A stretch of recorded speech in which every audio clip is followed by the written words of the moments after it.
Sailing Vessel Reverie, bringing you another episode. Today we're also getting started with the installation of our B&G Vulcan 12 Chartplotter. And I was debating whether to go with the Zeus versus the Vulcan. I know it has some nice additional features, but the Vulcan came out on sale and cost was one of the factors playing into the equation. So I decided to go with the Vulcan 12 instead of the Zeus 312. So I'm unboxing it as we speak. So let me show you what came in the box. So I got these on the kind of the 12 Days of Christmas sale from Defender, and you know they bring you your welcome aboard little sheet. And let me put the camera somewhere where I can show you what's going on. So in addition to our welcome sheet, it's the packing.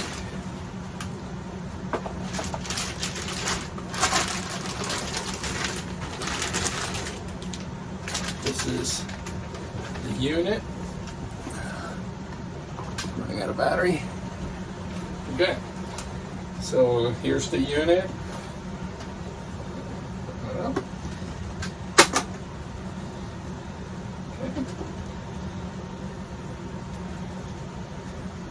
Pretty nice and slick. Comes with the cover. Kind of checking, making sure nothing is cracked.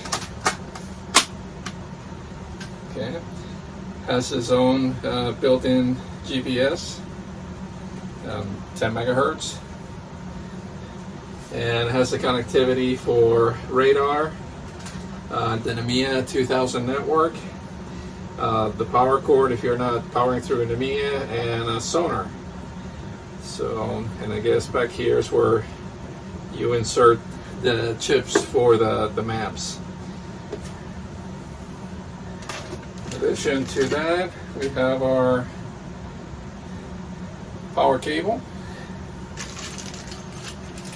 and the mounting knobs, bracket. If you're gonna mount it using the bracket, I'm going to embed it into the bulkhead, actually on the outside of the cockpit.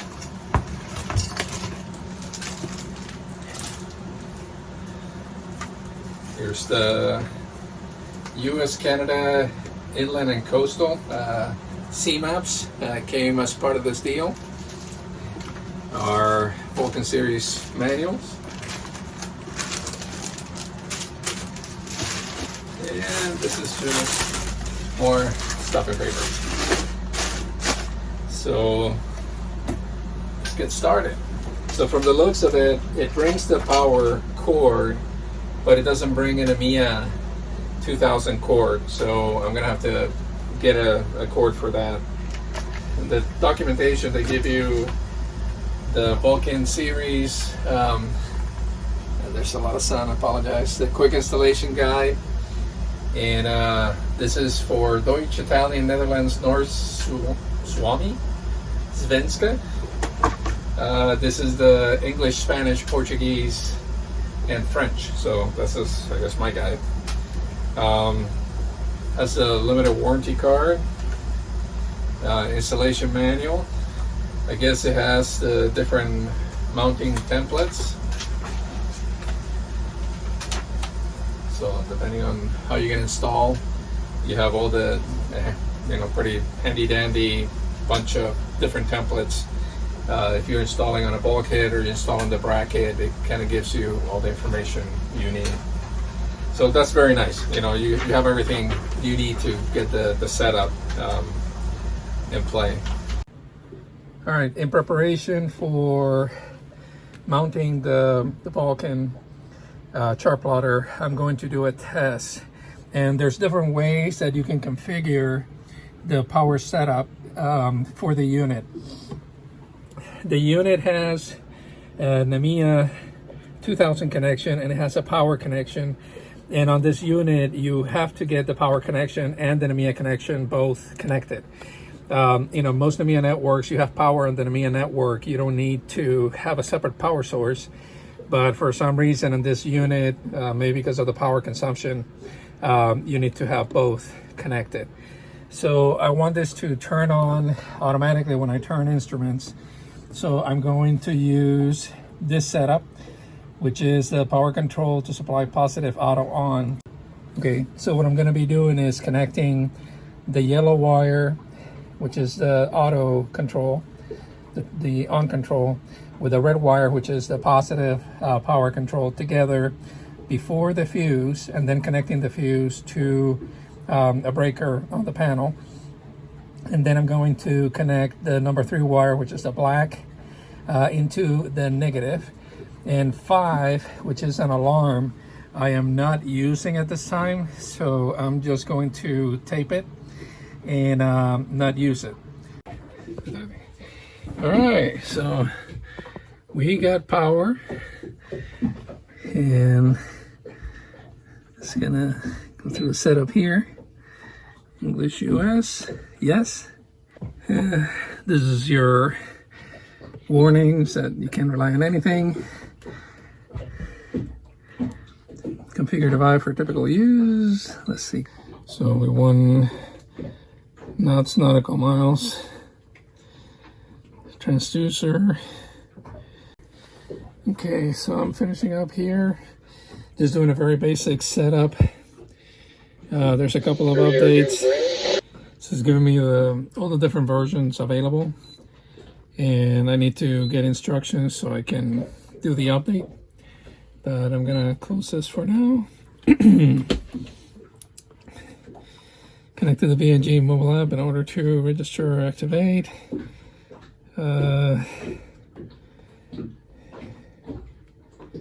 We'll do that later. I'm gonna say yes.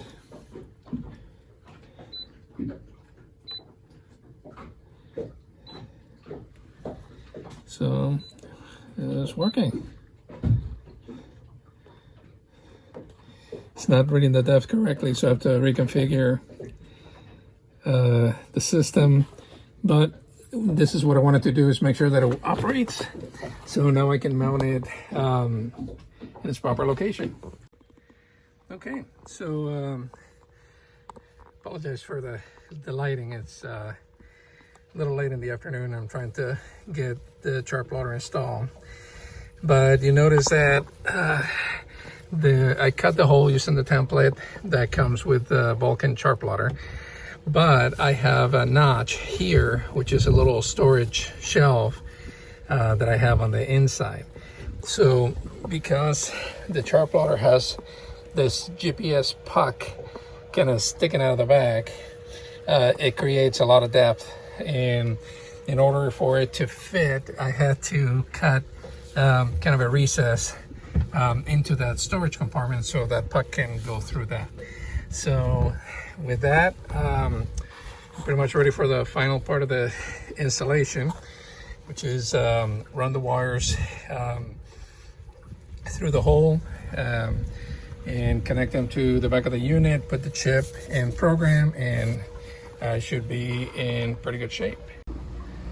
Okay, as I had mentioned when we were trying to start the Chartplotter, we have very little space between the liner for the cabin and the bulkhead. So I had to cut a recess to make room for the GPS puck on the Vulcan, and also for the wires to have room so I wasn't bending them or pushing them or putting undue pressure.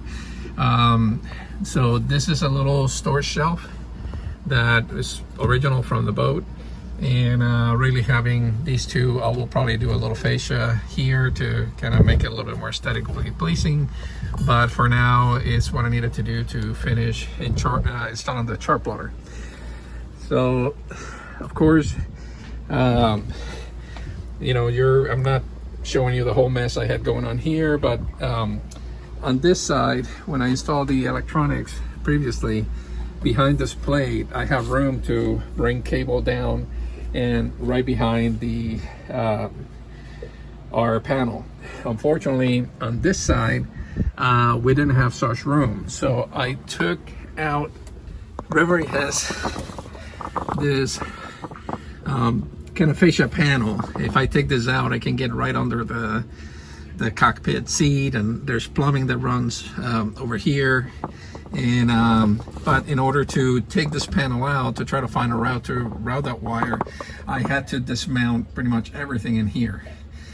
So I had to bring down the boxes, the breaker boxes, the MPPT controller, take everything out, take the outlet out so I can take this panel out, which was kind of a mess. And I didn't have enough room and hands to kind of show that in video. And there was no route. I literally would have to go all the way to the back of the boat and then come back in order to get behind the electric panel. So I put everything back on, clean everything, put the panel back up, put my electrical components back up, and what I ended up doing is routing the cable straight through underneath. So I put a piece of neoprene rubber here to protect from chafing, and mounted the wire, brought it back and behind the panel. So now it is connected to our instrument switch. So when I switch this off, all of our instruments turn on, and it's an automatic on the way I wired it, and I showed you that on a previous video. So with that, we now have our Chartplotter fully mounted on the bulkhead.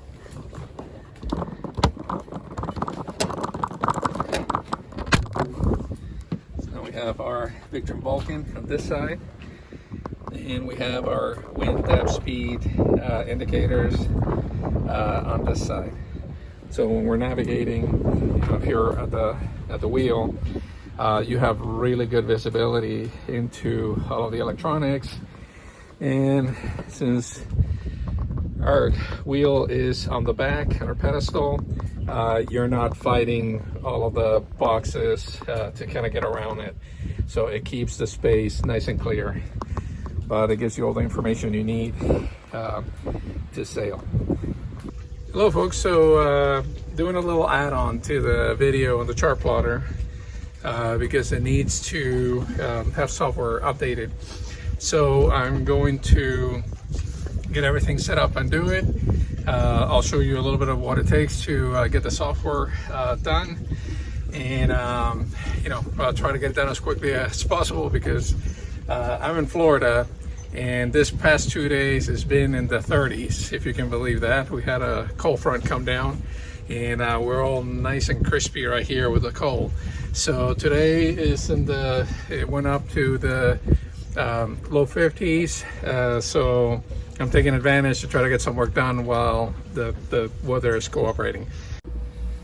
Okay, now if you remember, I cut the slots inside the cabin liner, basically in this little shelf here, so I can fit the puck, the GPS portion of the Vulcan Chartplotter, and the cable, so I don't put strain on the curve. Now the challenge is that on the Vulcan, the chip or the memory card that you put in is not in the front like on the Zeus. So on the Vulcan, it's actually right back here. So what I'm going to do is I'm going to install a memory card. I'm going to have to dismount the unit, install a memory card, and after that I should be able to just use the internet to do any future updates or load the charts. So let me take the unit out. Okay, so first step is to remove the fascia ring to show the screws.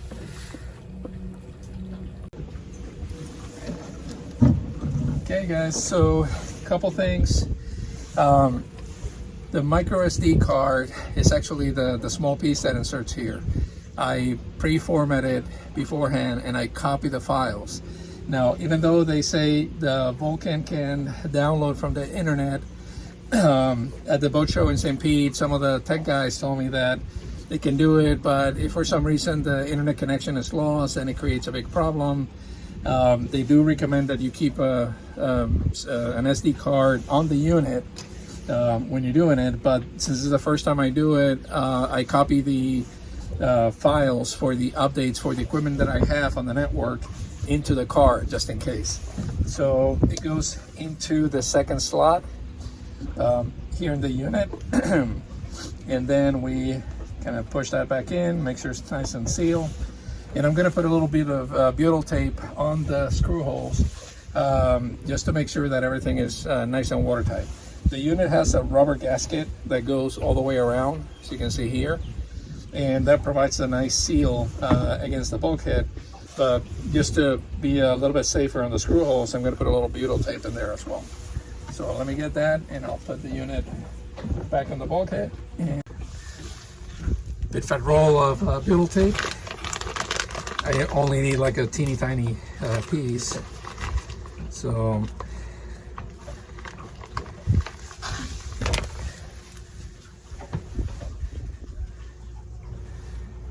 go ahead and basically just fill the holes.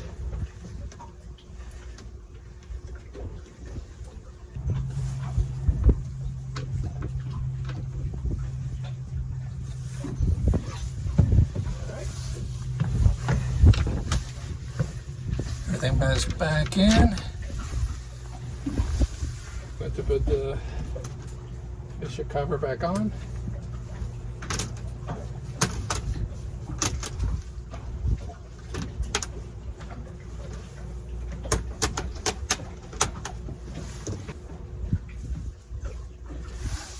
All right. Okay. So unit is back on. So I'm gonna turn the power on and we'll start the upgrade process. All right. Put the power back on. Put a little shade so we can actually see. It's giving us our warning not to rely on things.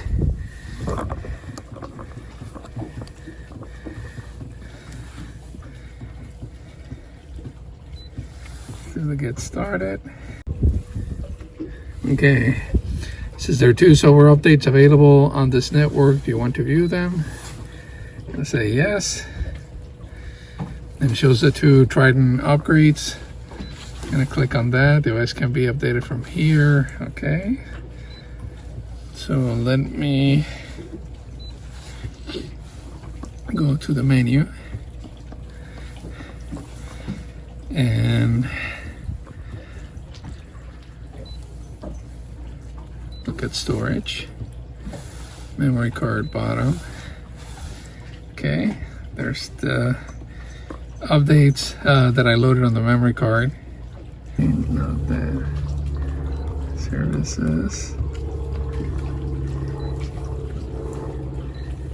There you go. So go to settings, wireless, connect to the internet. You want to turn on the Wi-Fi module. I'm going to say turn on.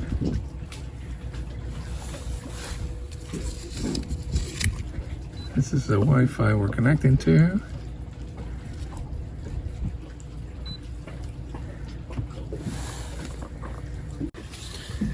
All right, finally connected to the internet.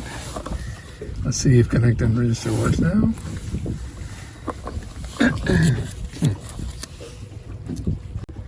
Okay, the software update is finished downloading and it's asking me to restart, so I'm going to restart. Okay, validating update. Please wait, do not turn off during update as this may damage the device.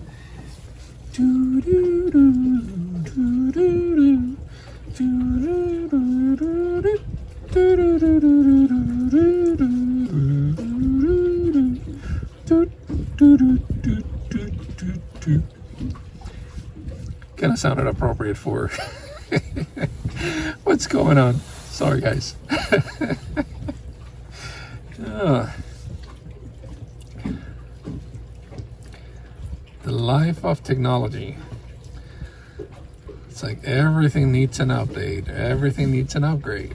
So, You just want to keep going at it faster than it moves. Okay, so we're starting again. It says update has been finalized. Please do not power off the unit. Okay. All right, still going. All right, now it's saying all update transfer files found.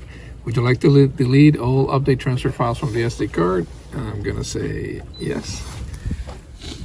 And back to our usual warnings. And Chartplotter's back on. Let's see if it connects to the internet on its own again.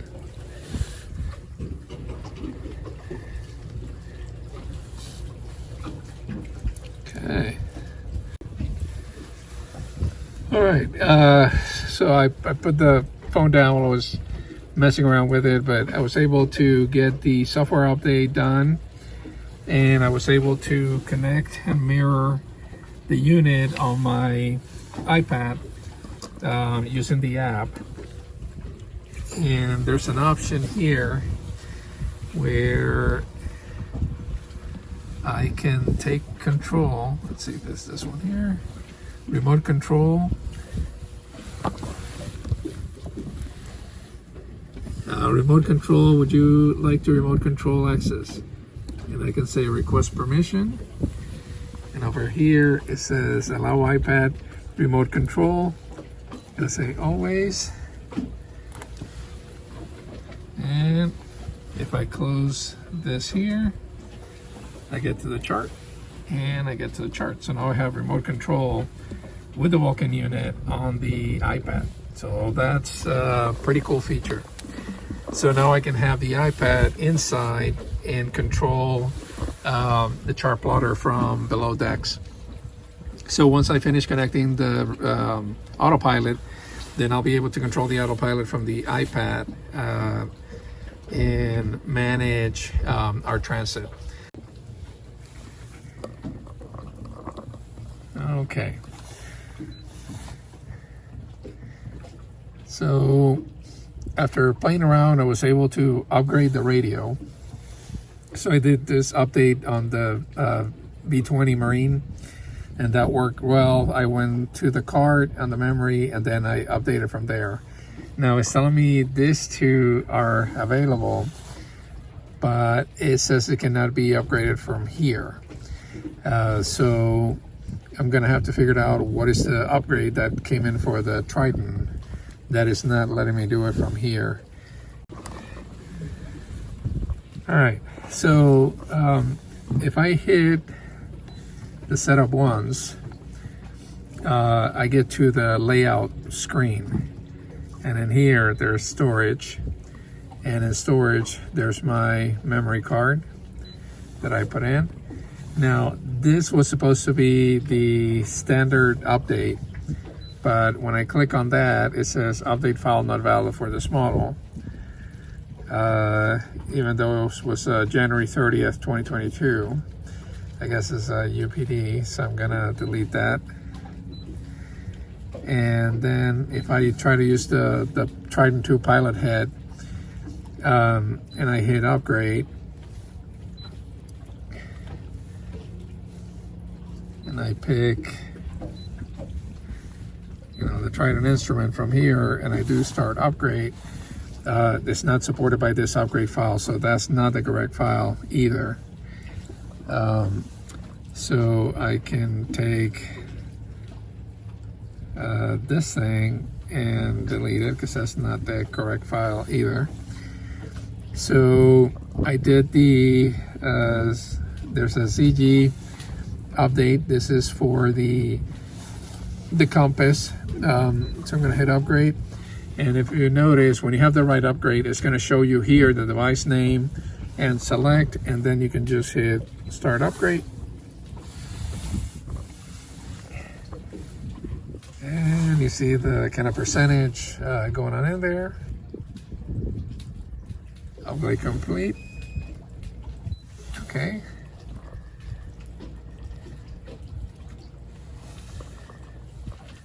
and it was doing a reboot. That's what you heard, that beep.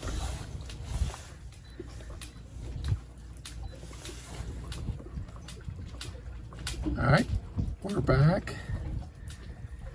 And I did the upgrade for the Vulcan. No, the Vulcan, sorry. The V20 B&G radio. So I can say upgrade. It's going to show it to me here. I guess I'll start upgrade. And I guess once it finishes, it'll do a restart. So while this is coming back on, the other way to update those units, the Triton2, is by getting a USB. And the USB, each one of those screens has a USB port on the back of it that you can remove a cover plate that's around it and do the upgrade that way. But right now they're working fine. I'm gonna research it a little more and decide whether I want to do that upgrade or not. And so, would you like to delete all transfer files? I'm going to say yes and accept, and we're back in business.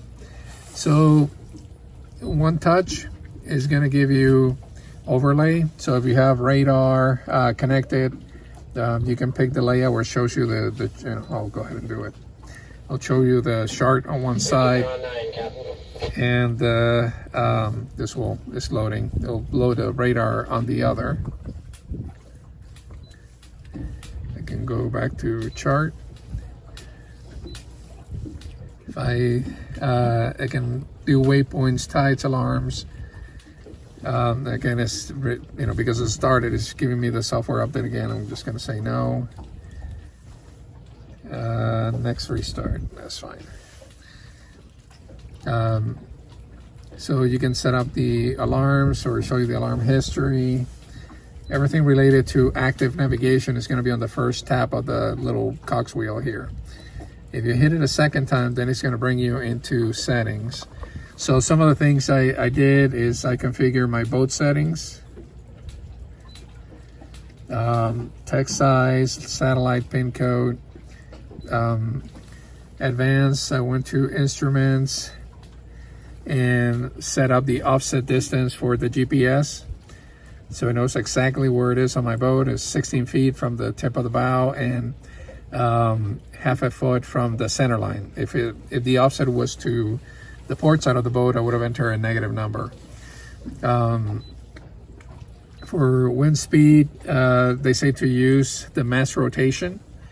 So when you have controls where the mass rotation is applied to apparent wind, so it calculates the apparent wind correctly. Enter the correct time zone, so I have the correct time displaying. And pretty much that's kind of what I did, kind of off camera. I went ahead and configured the fuel for my boat, vessel setup. So I have a 22-gallon diesel. Set up the alarms. So basically, this is where you set up all your alarms. You know, you can set up an anchor alarm, water depth, shallow water, and so on, and it'll give you alerts as you're navigating. So that's, you know, pretty much I just configure my settings for the Chartplotter, and did the updates on the software. You know, basically came back here to storage and went to my memory card, and this update I already did, and those two I already completed, so I don't have to do them. You can do a you know, there's manuals. This is kind of the file system. So there's a manual for the Vulcan. You have your logs, your weather files. So it knows where to store all that information. And you can do a settings database. This is kind of where you do your backup. You know, where you want your destination folder. And if I click OK, basically it's going to export all my settings and save them. So I'm just going to go ahead and do that. and basically leave it that way. Export complete. So pretty intuitive. You know, a few minutes navigating through the menus, you get you find your way around, and I'll figure out how to do the update on the Triton2s. See, because I really don't want to take them apart to do the update. I'd rather do it through the Vulcan. So I'm sure there's a way. I just have to figure it out what is the correct way. Alright folks, thank you so much for watching. That's it for this episode on the installation of the B&G Chartplotter. If you like this episode, please subscribe to the channel, click on the links below, and I'll continue to post kind of a refit on Reverie and all the things that I'm going through to get everything set up. This was a big one. Next thing is to finish the Reverie autopilot, and got the hardest part of that done, basically installing the wheel components. The rest is just getting the wiring done, but it's getting too cold, and I need to go warm up. I've been sitting out here now for a couple of hours, and this is starting to wear on me. So I'm gonna go warm up for a little bit, and I'll catch you guys on the next episode.